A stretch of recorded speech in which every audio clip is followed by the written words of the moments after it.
प्यारे दोस्तों, सऊदी में रहने वाले एक हिंदुस्तानी ड्राइवर ने जब एक सऊदी शेख की बेटी से शादी की तो इन दोनों के साथ खाना ए काबा में कौन सा मोजेजा पेश आया जिसे देखकर सब दंग रह गए। यह हिंदुस्तानी ड्राइवर कौन था और इसने शेख की बेटी से शादी क्यों की, यह जानकर आप हैरान रह जाएंगे। लिहाजा यह हकीकी वाकया जानने के लिए वीडियो को आखिर तक जरूर देखिएगा। वीडियो को लाइक और चैनल को सब्सक्राइब करना हरगिज ना भूलें।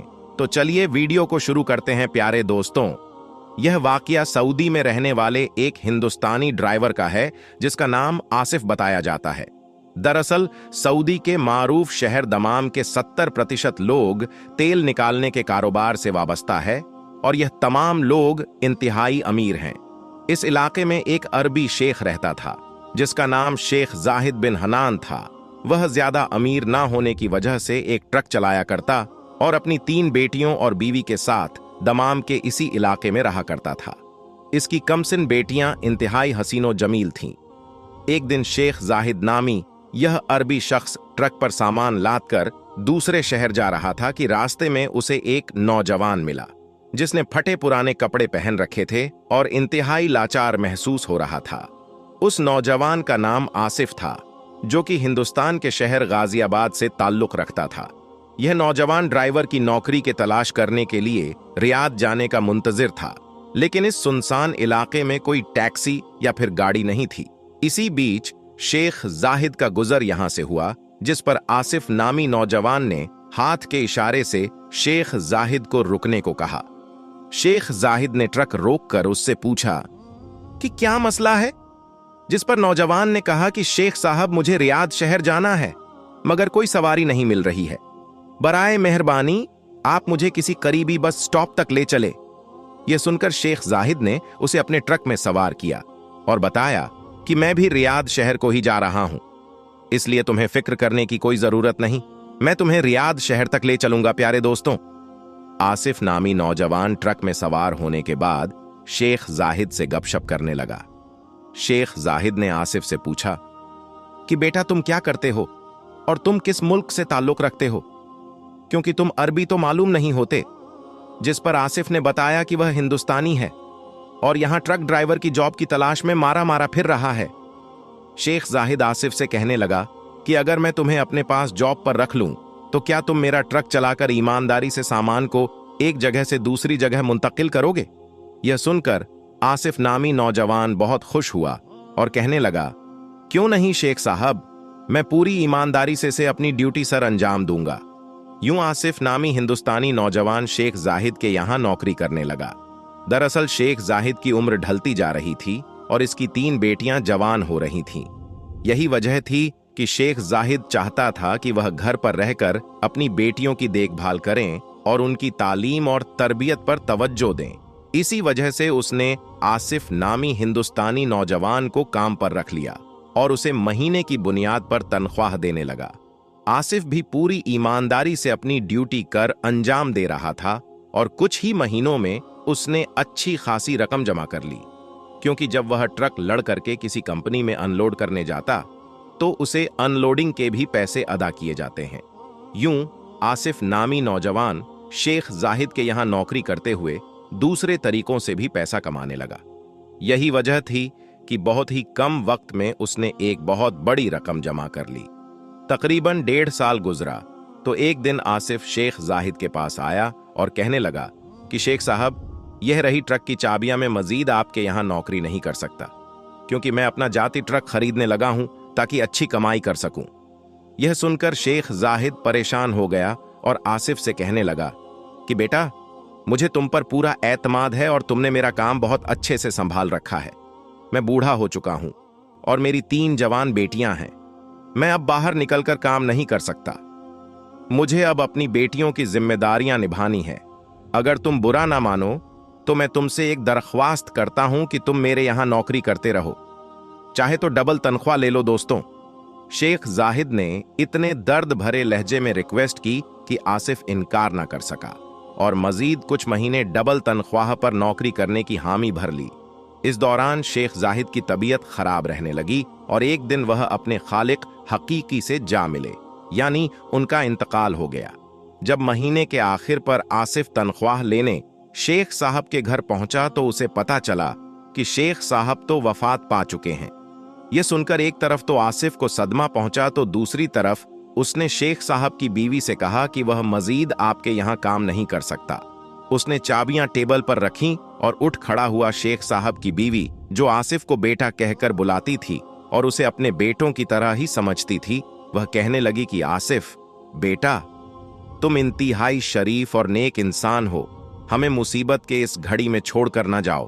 खुदा के बाद हमारा इस दुनिया में तुम्हारे सिवा और कोई नहीं। लेकिन आसिफ ने कहा कि वह अपना कारोबार करना चाहता है, लिहाजा वह मजीद नौकरी नहीं कर सकता। यह कहकर वह वहां से चला गया।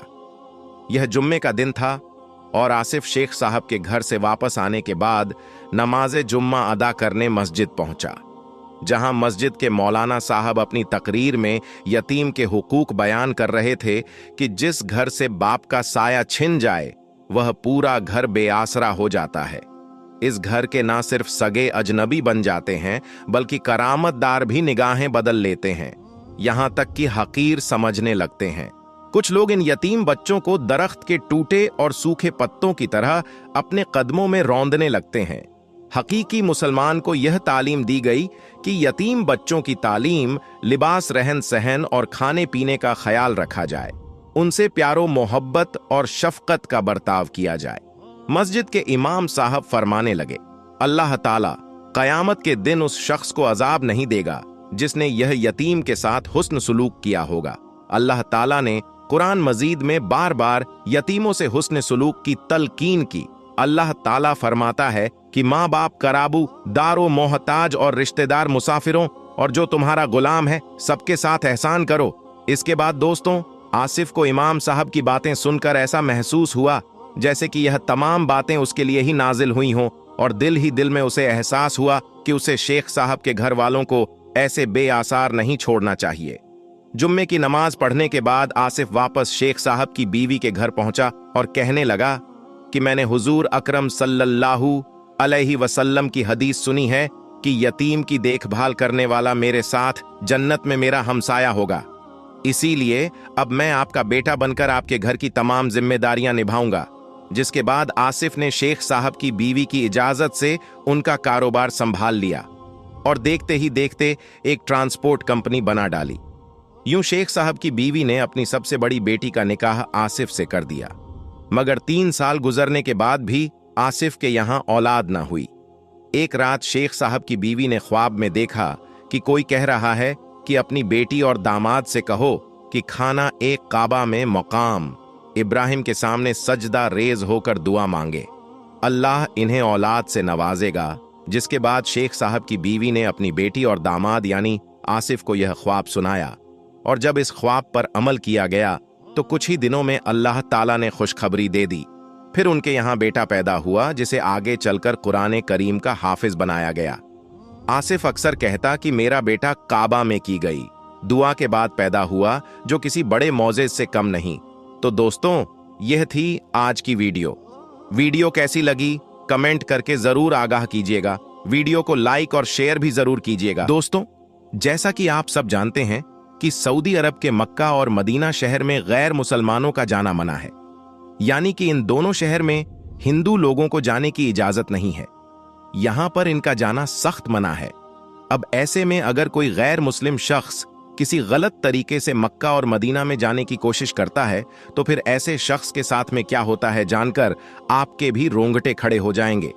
आज की इस वीडियो में हम आपको रमेश नाम के शख्स का एक ऐसा ही वाक्य बताने वाले हैं जो अपना नाम बदलकर मक्का और मदीना शहर में पहुंच जाता है, लेकिन वहां पर जाने के बाद में रमेश के साथ में जो कुछ भी होता है उसको देखकर यकीनन आप लोग भी हैरान और परेशान हो जाएंगे। आपका भी होश उड़ जाएंगे, आप भी कुछ सोचने पर मजबूर हो जाओगे। इसलिए आज का हमारा यह वीडियो आप सभी के लिए बहुत ही ज्यादा खास है। आप हिंदू हो या मुसलमान, आप इस वीडियो को आखिर तक जरूर देखें। इंशा अल्लाह इसको देखने के बाद में इस्लाम को लेकर आपकी सोच बदल जाएगी। और आपको हमारा यह वीडियो पसंद आए तो दिल से एक लाइक करके शेयर भी कर दें, ताकि और भी लोगों के पास में यह जानकारी पहुंच जाए। तो चलिए दोस्तों, शुरू करते हैं। दोस्तों, मक्का और मदीना मुसलमानों के लिए दुनिया के सबसे पाक और साफ जगह मानी जाती है।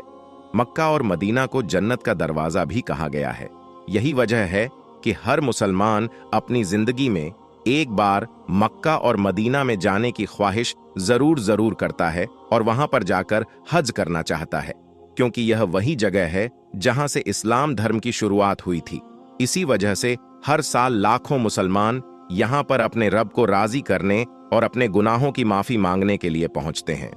मगर जैसा कि आप सब लोग जानते हो कि मक्का और मदीना में सिर्फ मुसलमानों को ही जाने की इजाजत है, यानी कि यहां पर गैर मुसलमानों को जाना सख्त मना है। मतलब कि मक्का और मदीना शहर की हदूद में मुसलमानों के अलावा और कोई भी नहीं जा सकता है। किसी दूसरे धर्म का कोई भी शख्स यहां पर नहीं जा सकता है। और यही वह बात है जिस वजह इस जगह को लेकर लोगों के दिलों में और भी ज्यादा उत्सुकता पैदा कर देती है। इसी बात को देखते हुए कुछ लोगों को यह भी कहना है कि मक्का और मदीना में कुछ ऐसा वैसा गलत काम होता है। मक्का में कोई ऐसी चीज रखी गई है जिसको मुसलमान लोग दुनिया के दूसरे धर्म के लोगों से छुपाते हैं। मगर हम आपको बता दें, यह दुनिया की सबसे पाक और साफ जगह है, इसलिए यहां पर कुछ गलत होना तो दूर, यहां पर कोई गलत काम करने के बारे में सोच भी नहीं सकता है। यहां पर सिर्फ और सिर्फ सच्चे दिल से अल्लाह की इबादत की जाती है और अपने अपने गुनाहों की माफी मांगी जाती है। मगर कुछ लोगों को चाहे कितना भी बता दो, कितना भी समझा दो, मगर वह इस बात को मानने के लिए बिल्कुल भी तैयार नहीं होते हैं कि मक्का और मदीना में कुछ गलत नहीं होता है। इसलिए फिर वह कुछ गलत तरीके से मक्का और मदीना में जाने की कोशिश करते हैं और कोई ना कोई गलत रास्ता इख्तियार करके वह मक्का और मदीना में घुसने की कोशिश करते हैं। लेकिन ऐसे लोगों को यह नहीं भूलना चाहिए कि इस्लाम अल्लाह का बनाया हुआ दिन और मजहब है, और मक्का और मदीना में जो भी नियम बने हुए हैं, जो सिस्टम बने हुए हैं, वह भी अल्लाह की ही बनाई हुई है। इसलिए जो लोग गलत तरीके से मक्का और मदीना में जाने की कोशिश करते हैं, अल्लाह उनको कभी भी कामयाब नहीं होने देता है। यानी कि आज तक जिसने भी गलत तरीके से अपना नापाक इरादा लेकर मक्का और मदीना में घुसने की कोशिश की है, वह कभी भी काबा शरीफ की इमारत तक नहीं पहुंच पाया है। अब ऐसे लोगों को या तो सऊदी अरब की पुलिस पकड़ लेती है या फिर अल्लाह की कुदरत खुद ही ऐसे लोगों का हिसाबो किताब कर देती है।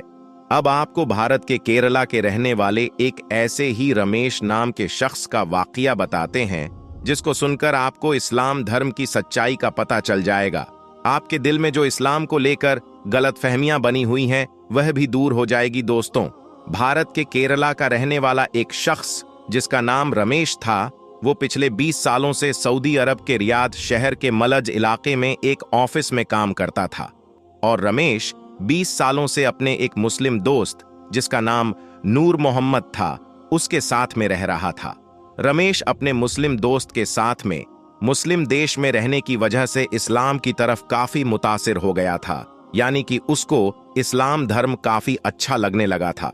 इसी वजह से जब भी रमजान का महीना आता तो रमेश पूरे महीने की रोजे रखता था, अपने मोबाइल में कुरान पाक की तिलावत को सुनता रहता था, और यह सब कुछ करके रमेश को बहुत सुकून भी पहुंचता था। आप यूं समझ लें कि रमेश अल्लाह के पैगंबर हजरत मोहम्मद सल्लल्लाहु अलैहि वसल्लम के बताई हुई रास्ते और तौर तरीकों से बहुत ही ज्यादा मुतासिर हो चुका था, और उसको मुसलमानों का तौर तरीका काफी पसंद आने लगा था। इसी वजह से रमेश ने अपने मन ही मन में इस्लाम धर्म को कबूल भी कर लिया था। दोस्तों, उसके बाद सऊदी अरब में रमेश जिस कंपनी में काम करता था, उसकी हालात बिगड़ गई और वह कंपनी धीरे धीरे लोगों को घर भेजने लगी। ऐसे करते करते एक दिन रमेश का भी नंबर आ गया, यानी कि रमेश को भी अपने घर भेज दिया गया। अब रमेश केरला में अपने घर पर आ गया था और अपने लोगों के बीच में रहने लगा था। मगर अब रमेश को अपने लोगों का तौर तरीका बिल्कुल भी पसंद नहीं आ रहा था। अब उसको यहां पर घुटन सी महसूस होने लगी थी। अब रमेश यहां पर दिल ही दिल में अल्लाह की इबादत करता और दुआ करता रहता था कि अल्लाह कोई ऐसी सूरत निकाल दे कि वह वापस सऊदी अरब चला जाए। लेकिन उसकी उम्र ज्यादा होने की वजह से अब उसका दोबारा वीजा भी नहीं लग रहा था। आखिर में उसने अपनी चुप्पी तोड़ी और सबके सामने इस्लाम धर्म को दिल से कबूल कर लिया और अपने घर में ही अल्लाह की इबादत करने लगा, नमाज पढ़ने लगा।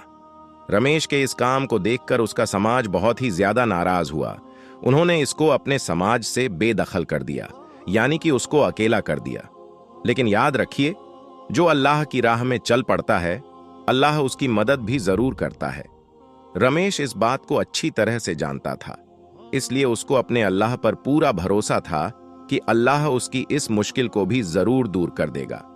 दोस्तों, हम आपको बता दें कि मुसलमान बनने के बाद में रमेश ने अपना नाम बदलकर रियाज रख लिया था और उसने फिर रियाज के नाम से ही अपना दूसरा पासपोर्ट भी बनवा लिया था। इस्लाम कबूल करने के बाद में रमेश उर्फ रियाज एक सच्चे मुस्लिम की तरह 5 वक्त की नमाज भी पढ़ने लगा था और इस्लाम की दी गई नसीहतों पर भी चलने लगा था। एक दिन रमेश फज्र की नमाज पढ़कर अल्लाह से दुआ मांगने लगा, या अल्लाह, मैं आपका घर मक्का और मदीना की जियारत करना चाहता हूं, या अल्लाह मैं हज करना चाहता हूं। अब मैं हमेशा हमेशा के लिए वहीं पर रहना चाहता हूं। यहां पर मैं घुटन महसूस करने लगा हूं, या अल्लाह मेरी इस ख्वाहिश को पूरा कर दें। इस तरह से रमेश ने अल्लाह से गिड़गिड़ा कर दुआ मांगी। अल्लाह ने रमेश की इस दुआ को कबूल फरमाया और कुछ दिनों में रमेश की वीजा लग गई और रमेश उर्फ रियाज हज करने मक्का मदीना पहुंच गया। अब उसने अपने मन ही मन में यह इरादा कर लिया था कि वो अब जितने भी दिन जिएगा वह वहीं पर रहेगा, यानी कि उसने सोच लिया था कि वह अपनी आखिरी सांस तक मक्का और मदीना में ही रहेगा। वो अल्लाह के इस पाक घर को छोड़कर वापस नहीं आएगा। यही सोचकर वह इंडिया से अपने साथ में अपना कफन भी ले लिया था। उसके बाद रमेश उर्फ रियाज मक्का पहुंचकर उम्राह किया और फिर वहां से मदीना चला गया। वहां पर भी वह कुछ दिन रुका। यहां पर भी वह अल्लाह से यही दुआ मांगता रहता था, या अल्लाह, मैं तेरी प्यारी महबूब की बारगाह में आया हूं। अब मैं यहां से वापस नहीं जाना चाहता हूं, या अल्लाह मेरी दुआ कबूल फरमा। अल्लाह ने उसकी इस दुआ को भी कबूल फरमाया। जब उसका वापस आने का वक्त करीब आ गया तो एक दिन सुबह फज्र के वक्त में वह नमाज पढ़ रहा था। उस दौरान रमेश उर्फ रियाज जैसे सजदे में गया तो अल्लाह की कुदरत से उसके साथ में कुछ ऐसा हुआ कि वह वापस सजदे से उठ नहीं सका। उसके सजदे की हालत में ही मौत हो गई। उसके बाद में रमेश उर्फ रियाज को वहीं पर दफना दिया गया। अब दोस्तों, आप खुद ही सोचिए, एक गैर मुस्लिम जो कि जन्म से इस्लाम के साथ में पैदा नहीं हुआ था, लेकिन इस धर्म की खूबसूरती ने उसको एक सच्चा मुसलमान बना दिया। उसने अपनी आखिरी सांसें भी मक्का और मदीना जैसी पाक जगह पर ली और मदीना के पास मिट्टी भी उसको नसीब हुई। इससे यह बात साफ हो जाती है कि खुदा अपने बंदों से बेपनाह मोहब्बत करता है। अल्लाह अपने किसी भी बंदे को अपने रहमत से महरूम नहीं करता है। तभी तो अल्लाह ने रमेश उर्फ रियाज की इस ख्वाहिश को भी पूरा कर दिया और पूरी दुनिया के सामने रमेश को एक मिसाल के तौर पर पेश कर दिया। अब दोस्तों, जो लोग इस्लाम धर्म को गंदा समझते हैं, इस्लाम को बुरा भला बोलते हैं, उम्मीद करता हूं कि ऐसे लोग इस वीडियो को देखने के बाद में अपने सोच को बदल देंगे और इस्लाम धर्म की खूबसूरती को समझ लेंगे। याद रखें, किसी को भी किसी के धर्म की बुराई नहीं करनी चाहिए, क्योंकि सबको अपना अपना धर्म प्यारा होता है। इसलिए हम सबको चाहिए कि हम किसी भी धर्म की बुराई ना करें और किसी भी धर्म को बुरा ना कहें। दोस्तों, यह थी आज की वीडियो कैसी लगी कमेंट करके जरूर आगाह कीजिएगा। वीडियो को लाइक और शेयर भी जरूर कीजिएगा। आज के लिए बस इतना ही दोस्तों, आपसे फिर मुलाकात होगी एक ऐसे ही बेहतरीन वीडियो के साथ। तब तक के लिए अस्सलाम वालेकुम, अल्लाह हाफिज।